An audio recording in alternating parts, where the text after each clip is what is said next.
अस्सलाम वालेकुम। जब भी रिलैक्सेशन, मेडिटेशन इनकी बात होती है तो दो एक्सरसाइजेज़ या टेक्निक्स वो इस ज़ुमरे में सबसे टॉप पे आते हैं।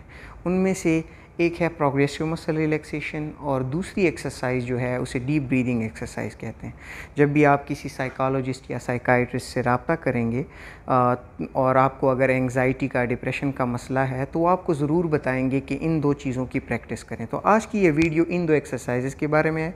वीडियो की शुरुआत में हम ये पहले डिस्कस करेंगे कि ये कौन सी वो साइंस है, किस ज़रिए से ये एक्सरसाइज अगर आप प्रैक्टिस करें और आप में फिर फ़र्क आएगा आपके सिम्टम्स में।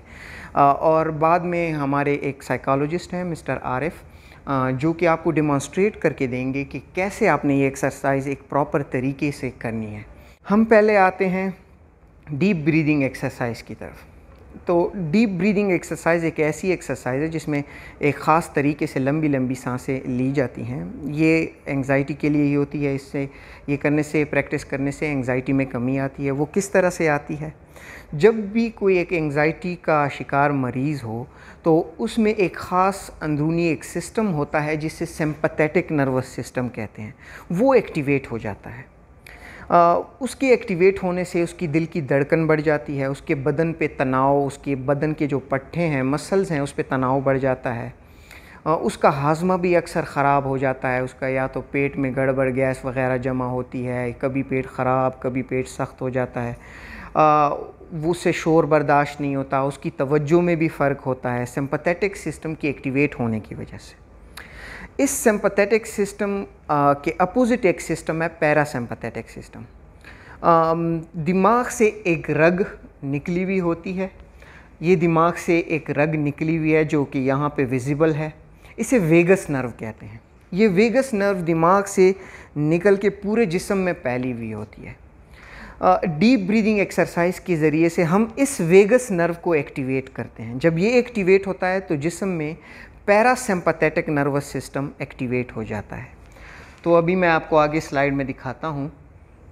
ये आप देख सकते हैं वेगस नर्व कैसे, एक तरफ का वेगस नर्व और दूसरी तरफ का वेगस नर्व पूरे बॉडी में फैला हुआ है। हर जगह तक इसकी शाखें गई हुई हैं। तो जब हम डीप ब्रीदिंग एक्सरसाइज करते हैं ये नर्व एक्टिवेट होकर पैरासिम्पैथेटिक इसका जो हिस्सा है वो एक्टिवेट हो जाता है और रिलैक्सेशन का हमें एक एहसास होता है। अभी आगे मैं आपको दिखाता हूँ कौन से वो पार्ट्स हैं जिस पे इस नर्व का असर होता है।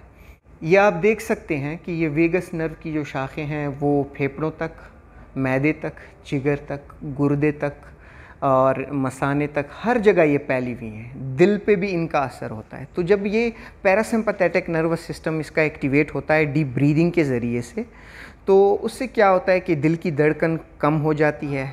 जो दिल की धड़कन एंग्जाइटी की वजह से तेज़ हो गई होती है उसमें कमी आती है। पेट में अगर कोई गड़बड़, मैदे की जलन वगैरह, उस पर भी असर होता है। बंदे की जो कंसंट्रेशन होती है, उसकी तवज्जो होती है, उस पर भी असर होता है। इसका मुस्बत असर होता है, वो भी ठीक हो जाती है।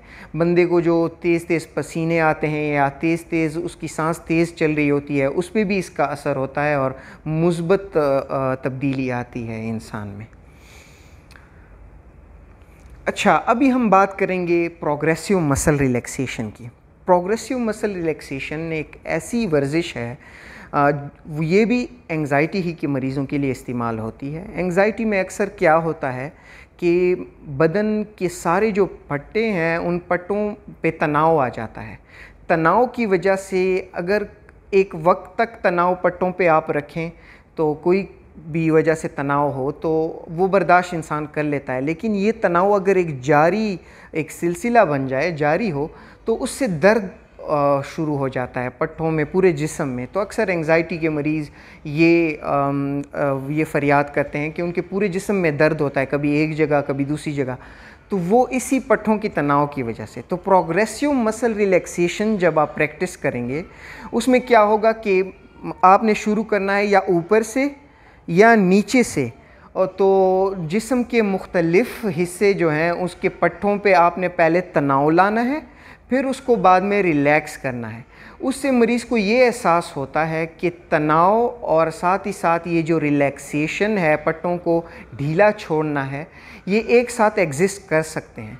तो अगर आप ये प्रैक्टिस करते जाएं तो जब भी आप पे एंग्जाइटी की वजह से पट्टों पे तनाव आएगा तो आपको पता होगा, आपको वो तरीका पता होगा कि कैसे आपने अपने पट्टों को रिलैक्स करना है, क्योंकि पहले ही आप पट्टों के तनाव के साथ साथ रिलैक्सेशन यानी पट्टों को डीले करने की प्रैक्टिस भी कर चुके होंगे। अभी जो हमारे साइकोलॉजिस्ट हैं आरिफ, वो आपको डिमॉन्स्ट्रेट करके देंगे पहले डीप ब्रीदिंग एक्सरसाइज कैसे की जाती है, और उसके बाद जो है वो आपको डिमॉन्स्ट्रेट करके देंगे प्रोग्रेसिव मसल रिलैक्सेशन। चलते हैं आरिफ की तरफ। अस्सलाम वालेकुम, मेरा नाम आरिफ है और मैं क्लिनिकल साइकोलॉजिस्ट हूँ। अभी मैं आपको डीप ब्रीथिंग एक्सरसाइज डेमोन्स्ट्रेट करके दूंगा।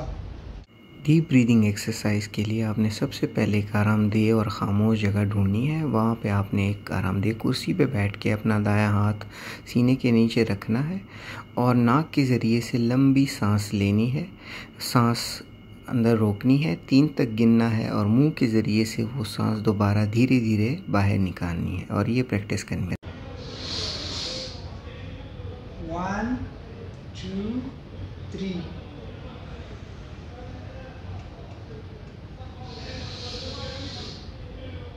1 2 3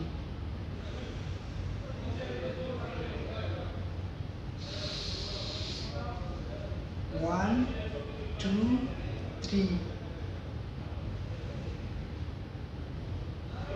अभी मैं आपको progressive muscle relaxation technique demonstrate करके दूंगा। प्रोग्रेसिव मसल रिलैक्सेशन में आपने जिस्म के मुख्तलिफ़ हिस्सों के पट्टों में पहले तनाव लाना है, उस तनाव को महसूस करना है और उसके बाद फिर उसी हिस्से को रिलैक्स यानी उस तनाव को ख़त्म करना है और उसको महसूस करना है, और इसी तरह ये सिलसिला जारी रखना है। इस सिलसिले की शुरुआत पाँव से की जाती है। सबसे पहले पाँव में, फिर काफ मसल्स में, उसके बाद रानों में और उसके बाद ऊपर के हिस्से यानी कमर, कंधों और हाथों में ये एक्सरसाइज की जाती है। वर्जिश के दौरान बदन के उस ख़ास हिस्से में पहले तनाव पैदा किया जाता है और फिर उस हिस्से को रिलैक्स किया जाता है। जैसा कि आप इस वीडियो में भी देख सकते हैं कि बदन के मुख्तलिफ़ हिस्सों को पहले उसमें तनाव लाया जा रहा है और फिर उस हिस्से को रिलैक्स यानी ढीला छोड़ा जा रहा है।